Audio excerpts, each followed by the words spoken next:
Good morning, YouTube. I'm the Spaceman. I've landed in your area this time around again.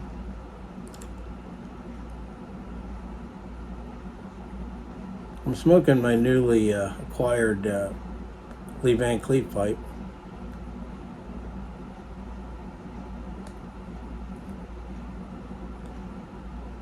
Smokes very well.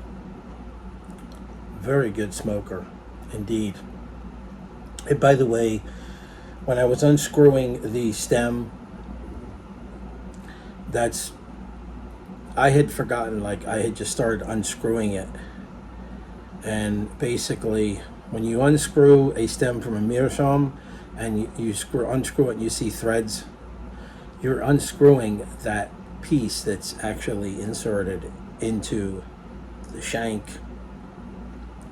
And that's not the way you're supposed to do it. I had forgotten about that. It's been my other pipes they're already tightened, and I can take the stem off by turning it counterclockwise. But you're not really supposed to. I remembered you're not supposed to do that. What you're supposed to do is turn the stem clockwise while you're pulling it out, so it doesn't unscrew that piece. It just pulls out, and there's a small little. I don't know if you call that the mortise, I think is what you stick it in. That little, it's on the end of the stem, just a little tiny piece of the passage, the air hole, whatever, the air or airway, or the draft hole. And it sticks in the protruding male end, it sticks in to the mortise. So that's how you're supposed to do that. Because if you unscrew it, by unscrewing that piece, you can do it that way. But what's going to happen is after you keep screwing it in, unscrewing it and screwing it in to put it back in, it's going to loosen up. And it's not going to tighten anymore. It's going to be really loose. And then you have to replace that part. It is replaceable, but it's not the way you're supposed to do it. So that was a boo-boo yesterday on my Yaba when I did that. I also wanted to tell you that right after I ended the video, I was going through the packing material. I had remembered that a stand had come with it earlier, and I forgot about it when I was doing the Yaba. But then I went to the packing material, and there it was. And it's a nifty little stand that you place your pipe on, and what that does is that keeps the Meerschaum surface, when it gets hot, from touching anything that can stain it. Because if the pipe is hot and you touch it against something that's going to stain it, it can leave a permanent coloring mark on there. Unless you don't care about that, it doesn't matter.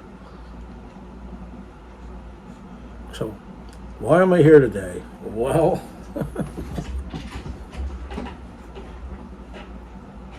I got one more Yavo. Can you believe I got yet more tobacco? This is going to be my last tobacco for probably a while. Probably a couple weeks.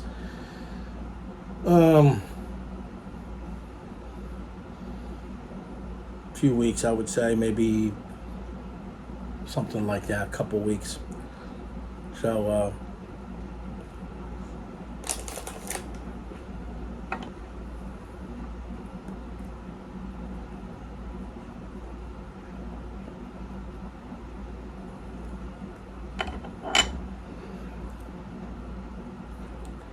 yeah, I went to the mailbox yesterday, and there was another package again.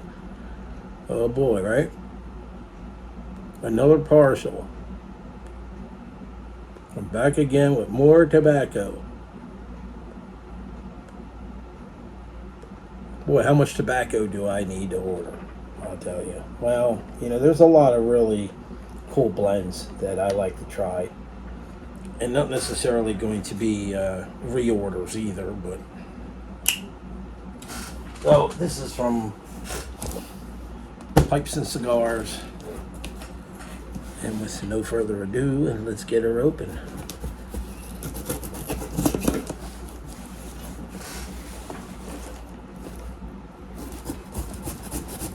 It's not a lot of tobacco. Just a small order. Maybe they sent me a new catalog in here. We'll see. I don't know. Yikes. My Meerschaum fell on the table. Fell off the stand. And it's hot too. But it didn't crack it.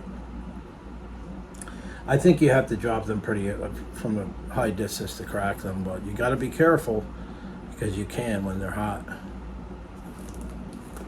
It's not that hot, but so by setting this knife down over here, it jarred the pipe loose from that stand over there.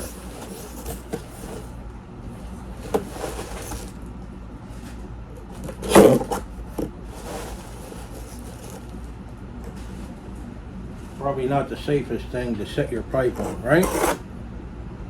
But I'm going to set it there anyway. My other Meerschaum, I just set it right in my Peterson pipe rest. I never really worried about that or was concerned about it until I saw it on a video. I don't think it's that serious of an issue. Unless your pipe rest is dirty and you're going to get dirt on it or something. So I got some pipe cleaners here. You can always use pipe cleaners. Every time I order tobacco, I always try to order more pipe cleaners.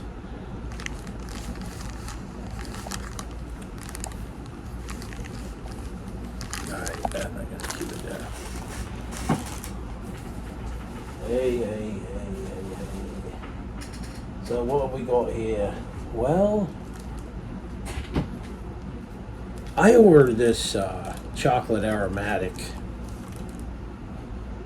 from Pipes and Cigars. I believe it's Sutliff. It's not the chocolate mousse. It's not chocolate supreme. Let me look on here. It's a chocolate truffle. And I thought I had read the review and I thought I picked the right one. There's different Sutliff chocolate blends on there. Then read later the chocolate mousse is supposed to be the really good one. But, well, we're going to smoke this one anyway, folks. And I'm sure it's got some good flavor to it. It can't be all that bad. But I saw some reviews on it after and people were saying, oh, this doesn't have hardly any chocolate flavor at all. It smells decent. Won't smell bad, but it's probably really a really light blend. So that's Sutliff chocolate truffle. It's supposed to be, I think, 3 different chocolate flavors and coconut in there or something. And then I got one of my all-time favorites, Peter Stockabee Luxury Bullseye Flake. I thought I had ordered 2 ounces of this. Yeah, one package I believe it's 2 ounces. So I haven't had any of this for a while, so I'm going to be smoking some of this straight out of the package without aging it, and later on I will get some and age it. I have a tin already over there and I got to put this in. It's already got a label on it, so I don't have a problem jarring it up right away. But boy, this is boy, Luxury Bullseye Flake. Boy, that's some good stuff, man. I did a review on that a little while ago. You see that? That's some really good stuff. Yeah, that's quality tobacco in Great Virginia. Right now, in my Meerschaum, I'm smoking some of this Father the Flame. It's a nice English blend. I just got done doing a review on it not too long ago. So, what else have I got here? They got one more tin. I've got Cornell and Deal Small Batch Steamworks. So we're going to find out exactly what this tobacco is like. It's supposed to be really good.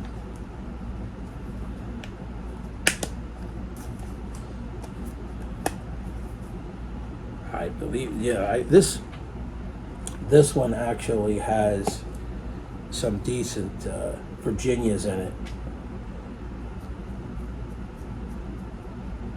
I think aged and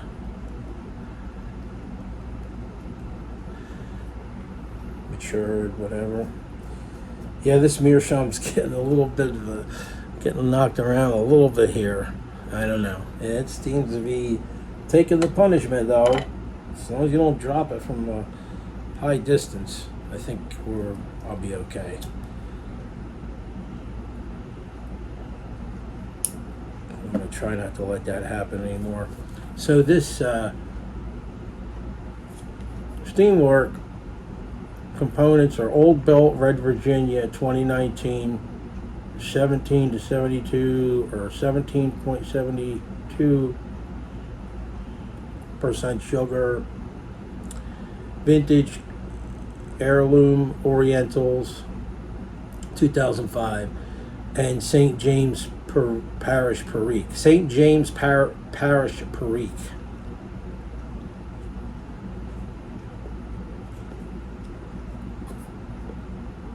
Cornell and Deal's small batch blends are handcrafted in small quantities by our expert blenders right here in South Carolina. Propelled by top-tier Old Belt Virginias, enhanced by 2 distinct steaming processes. This innovative small batch blend explores the deep natural sweetness of flue-cured leaf alongside genuine St. James Perique and rare 2005 Black Sea, Sokum, and other vintage Oriental grades. A whole new world of flavor awaits discovery. Made by Cornell and Deal Incorporated. Very interesting tin art there. So I look forward to trying that out. And that's it.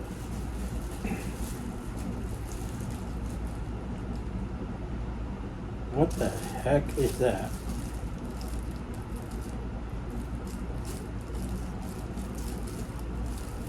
That's strange. There's just an empty sealed plastic bag in here. Is that pipe? Is that air from pipes and cigars? Did somebody sample some tobacco and blow their smoke in there so you can open it and smell the aroma, the tin note, the room note?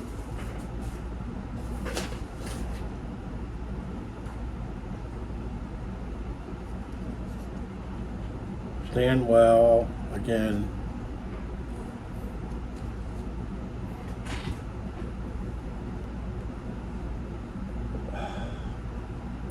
Oh boy, does this Father the Flame, does it really taste good in this Meerschaum? I had a question about Meerschaum pipes now. Now, a lot of people say that when the bowl heats up, you're not supposed to hold it by the bowl anymore. You're supposed to hold it by the stem, because the wax that they coat it with will actually come off in your hand, where it's supposed to be absorbed into the inside of the pipe to help color it. And this is already pre-colored, so I mean, I don't know like how important that is, to be honest with you. Maybe some of you guys know, like if it's already pre-colored. I see Bremen Pipe Smoker a lot. By the way, I want to give him a shout out because his videos are great. Bremen Pipe Smoker. He's a really great guy to watch if you want to know a lot about Meerschaums. He's got a German guy from Germany there. He's got a lot of interesting information, and he's got quite the Meerschaum pipe collection. And the way he describes Meerschaum care, a lot of that stuff, he'll show you a pipe that he's used and that he's just been sort of carefree with, and then he'll show you a pipe that he's taken extra special caution with it and care, and the other one he just threw caution to the wind, and they both look fine. The other one looks fine, and the one he took good care of looks fine. So I really don't know like a lot of those things, little tidbits about Meerschaum. I don't know how important they are. I do know you're not supposed to remove the stem when it's hot, and you are supposed to keep a cake from forming in the bowl. If you go to Classical Pipes, you can see his video where he tells you about that. You take a pipe reamer after you're done smoking it, clean the bowl out, brush it around, sweep it around. Then you take a paper towel like this, put your finger in it,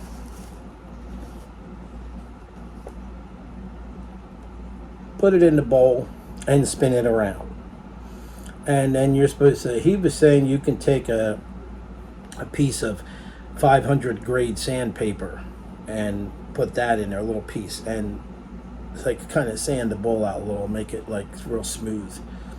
So that's supposed to help, keep a cake from building in your Meerschaum. Because unlike briar, you don't want a cake in your Meerschaum. It can cause it to crack because the expansion rate of a cake is different from the expansion of the Meerschaum when you're smoking it.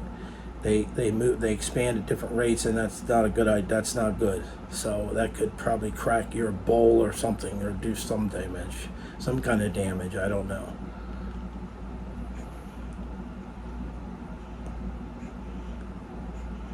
Anyway, I'm going to sit back and enjoy my Father the Flame in my Meerschaum. And then I think I'm going to try some of this Sutliff chocolate truffle.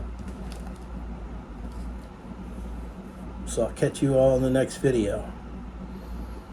See ya.